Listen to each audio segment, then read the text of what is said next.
And I know that the fans on that believe this. I could give less about protecting relationships. I don't have as many relationships in the industry that are worth savoring to me. Like, I don't speak to these people. I don't care to speak to these people.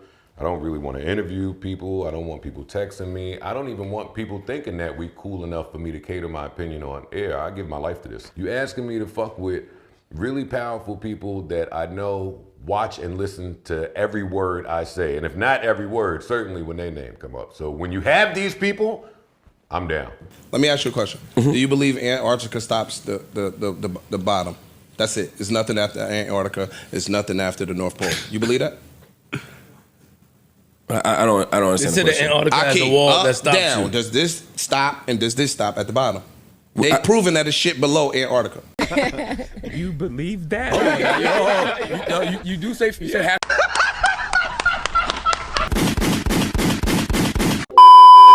Welcome back and what's good? This is the Furious Robinson podcast and I'm your host, Furious. I'm here to document ego, power, leveraging accountability in media. Hit the like button early, drop a comment for the algorithm, subscribe to the channel. This is a Sick Times media production. You see the planes. Joe Budden, masterclass and well played. New vertical business model under the Joe Budden umbrella.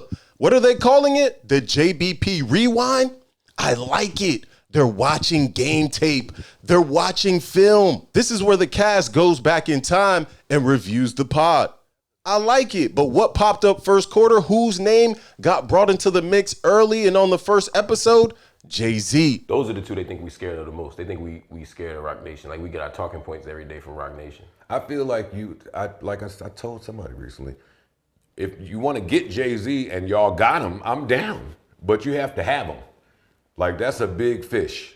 It can't be, oh, that's his son. I don't care about that. It can't be, oh, the psychic said in 2036 you're going down. Joe talk. No. Jay-Z is a big fish.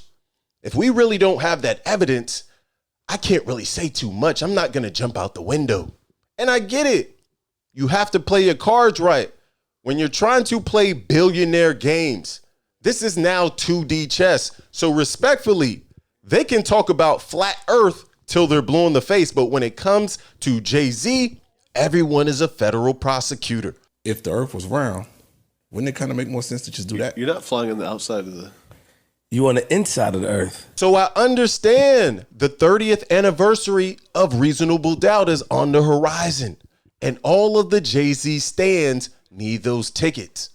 But what I like about this whole dynamic, about this whole JBP Rewind show, was Joe was able to wake it up on what I'm calling the comfortable couch. And this video isn't about, hey, this is a simple question. If the Joe Budden podcast is supposed to be top tier, A mics, going against the system, the independent grain, why is nobody on that couch willing to speak about the biggest story in culture? If Joe Budden won't wake it up on some of the most biggest stories in hip hop media, why are all of these C mics standing around and chuckling? This is now time to earn your keep. This is where you earn your check. You asking me to fuck with really powerful people that I know watch and listen to every word I say. And if not every word, certainly when their name come up. So when you have these people, I'm down. Joe Budden continues to drag this podcast on his back along with Mark Lamont Hill. I'm looking at the comfortable couch, very funny in the light. It's time to show and prove, sink or swim. Let me ask you a question. Do you believe Antarctica stops the bottom? That's it. It's nothing after Antarctica. It's nothing after the North Pole. You believe that? I don't understand the question. Antarctica has a wall that stops down. you. Does this stop and does this stop at the bottom? They've proven that it's shit below Antarctica. What? Bro, what are you talking about, man? Bro, I'm out, man. That nigga's tripping. Joe already understands something that most creators eventually learn. There's a cap on your audience, the pinnacle, the peak, as I like to call it. Spotify is dealing with some of the same issues. The people that are going to use Spotify are using it. The people that are watching the Joe Budden podcast and listening are the people that are right there, whether that be 1 million, 10 million, or 20 million. Whatever that number is, Ian as well as Joe know. So instead of raising the prices on the Patreon tiers, which he actually said he was going to do last year, but he never did, and this is where we get created shows, the JBP Rewind, the BTS, Ian and Mark, Improper Improv that eventually flopped, as well as a host of others. The idea is simple. Bring new people into the ecosystem. But the funny part, it kind of backfired because Joe ended up roasting his fans for dropping into the free tier and tagging the $5 tier. You $5 niggas that keep trying to join and find something, I'm in there. I'm looking at, hey, new subs. Mad at you, $5. They can move. You ain't getting nothing. If you want to be respected at $5. You $10 niggas, buddy. Nah, not in the slightest. Not in the slightest. It's a couple of y'all free members gifted. Somebody gifted me something. Hey, gift these. You're not getting a new show. And honestly, when I look at that couch, I'd have hesitation too. I'd sign up for the free tier too. Because if I'm looking at Mr. Cool, AKA Library, AKA Flat Earth-ish, what are we speaking on? I'm going to get Street Ninja OG Barbershop, my homie Babble. Mr. 100 Doors and Up. And then we got Freeze, AKA We're the Vision Pros All episode, AKA The Music Guy.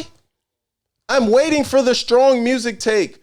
I'm waiting for something that's actually valid from The Music Guy on the #1 urban music podcast. Because if the pod was actually fire, if you were actually waking it up, people would be subscribing to the Patreon. You wouldn't have to create a show where you rewatch your own show. Every day on the job is a performance review. I can tone it down. Let's get back to the real conversation. Jay-Z, because I already did a video about this. This is clearly a media protection layer around Jay-Z. You can find a full podcast episode about anything under the sun, from Drake rumors to Kanye rants to Diddy investigations. But when it comes to Jay-Z, everybody's walking on eggshells. Everybody's moving carefully, which is fair. But here's the question that nobody wants to ask, and I'm going to continue to wake it up. What's the point of having all these microphones if they're just going to mimic Joe Budden? If Joe Budden won't speak on it, why won't the C-Mic speak on it? And I get it. Mark can always take the lead, but the others, the comfortable couch has to step up. Everybody playing selective politics, and it's looking very funny in the light. And that's why I say Ish and Ice are on the comfortable couch. They are living on Easy Street, riding on the Joe Budden stimmy. If my millionaire friend put me on one of the biggest urban hip-hop media podcasts in the world, I'd be good too. I'd take it. But if you're sitting there in front of millions of listeners, at some point, you actually got to start potting. Like, you got to wake it up. Put something to the conversation. Let's move it forward. Nobody challenges Joe. Nobody actually brings up uncomfortable cultural conversations. And I get it. The 30th anniversary of Reasonable Doubt. You want the front row tickets. You want the invites to the Rock Nation brunch. You want to be able to contact Desiree Perez if you have a question. You want the invite to the Malibu mansion. Man, going to Hove house was like, man, it's different. It's just it's hard to even explain, man, like how the house is. This, what, 98 or 100 million or something? Mm-hmm. And I was sitting on the couch talking to him, and the whole time I kept like looking around, and I'm hoping like I ain't doing too much. You know what I'm saying? Like I in the middle of the conversation, I keep like trying to spin around and see different shit going on in the house, but it's super motivation, man. Mm-hmm. Super, he ain't offer you a tour? Super motivation. No, he showed me the spot. He showed me the spot, but I'm saying, like, you know, you trying to be cool. This a 100M house. I never been in a house cost this much money. So you can stare at the marble. So you can stare at the Basquiats. I get it. But when you got hired to do a job, when you have the proximity to power, AKA Ish and Ice, you actually have to wake it up. Because I know their life changed overnight. I know it did. They went from calm, humble, smooth beginnings to Nobu, to Brooklyn Chop House, to hanging around with the Rolls Royces and the Ferraris, to interviewing Jill Scott. I know they feeling themselves. And with that comes a weak mindset. They got comfortable. And now their comfort is exposing the show. Because I already said this. The show has been above average for the past 4 to 5 months. C+ at best. And why do you think that is? Joe called it out. Ish and Ice. So everybody might pick and choose. You have some people that are safer than others, but what a lot of people fail to understand is everybody's job is different on the podcast. Like, we all sit there together, but everybody doesn't have the same role or the same expectation from me, at least. So I really expect Ice or Ish. Yeah, Ice and Ish. I really, that's fucked up. And I can be fair. Joe Budden created this situation. He created a show based off friendship and chemistry, not journalism, not any type of analysis. And for years, that formula has been cooking. But once the podcast became a media company, a conglomerate, a business, vertically integrated into Patreon, now the audience wants better. What more do you want from me? Better cultural conversations. But when Joe panders to the audience and says he's not submitting for any awards, I look at the comfortable couch and say, that's why. What can you submit when you have those two men over there not doing anything but collecting a check? Are they going to wake up any takes? Are they going to stop playing coy? Are they going to take off the Vision Pros? Take off the Aki hoodies. Leave the pogs alone and let's just pod. The Joe Budden podcast is in a phase now where they've hit the pinnacle, the peak of subscribers. Now, I'm not sure what that number is, and I'm sure we'll see what's going to happen soon, but at the end of the day, this is all a play. They're throwing spaghetti at the wall to see what sticks. Jump in the comments and let me know what you think. If you are a human shield for Joe Budden, let me know how much you love the pod and they've been on fire and they've been cooking and everything's been great. Or do you see the decline in real time?